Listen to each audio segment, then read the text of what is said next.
Warning, this video is filled with a nerd chick rant. Glenn Beck is right. What is happening to this country? I mean, remember when we believed in things like religious freedom and the freedom not to be religious? There are a lot of things Glenn Beck says that I take issue with. And believe it or not, there are a few things I agree with. Even a blind man with a shotgun's gonna hit the bullseye once in a while. But the thing that scares me the most about Mr. Beck is his insistence that only people of religious faith have the moral compass or the presence of mind, as he says, to restore honor to our country. And what exactly does he mean by the phrase restore honor? Where have I heard that kind of rhetoric before? Oh yeah, that's right, 2004, when George Bush said he was going to restore dignity to the White House. How'd that work out for you, George?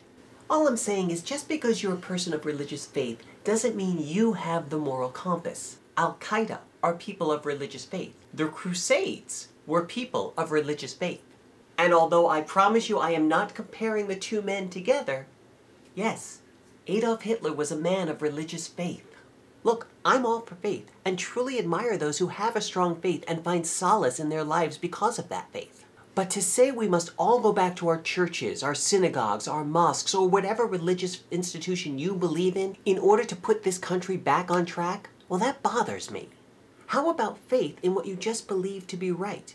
What if my religion is the Constitution of the United States? My theology is the belief that there are three branches of government for a reason, and that balance of power is a good thing. Does that make me less qualified to help guide the direction of our country? Why do I need to believe in an all-powerful being that I can neither see, feel, or, to my satisfaction, prove even exists?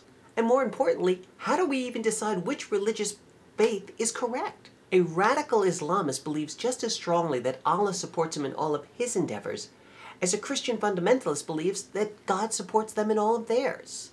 Now, Mr. Beck says he doesn't care what religious group you belong to as long as it doesn't tell you to kill anyone.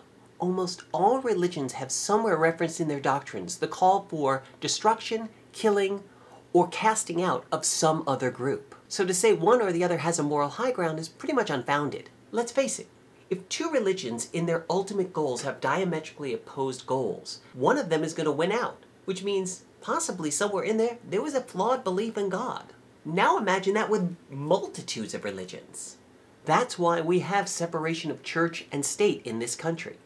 If your religious beliefs guide you in your life, more power to you. Love that. But don't tell me that your religious faith has a better moral compass than my non-religious faith in, as you say, restoring the honor to this country. Or that any religious faith is an imperative to that outcome.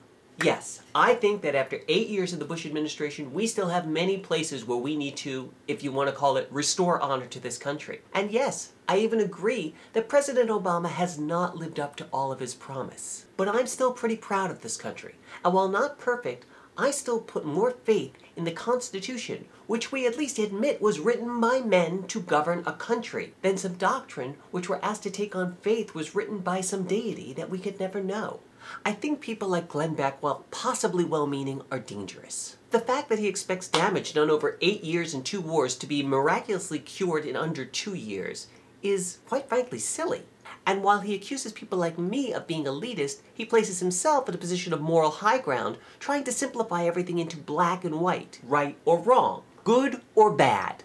And he calls me naive because I don't have a religious faith to guide me on a moral track. Isn't that a fairly naive view of the world, Mr. Beck? Yes, I admit it. I'm more of a Daily Show watcher than I am a Glenn Beck viewer. But that doesn't stop me from seeing with my own eyes that this man plays loose and fast with the facts and takes leaps of logic that often require an air sickness bag just to keep up with him. For somebody who often attacks what he calls the theocracies of the Middle East, you're pushing pretty hard for people of religious faith to take back America. That's kind of scary if you ask me.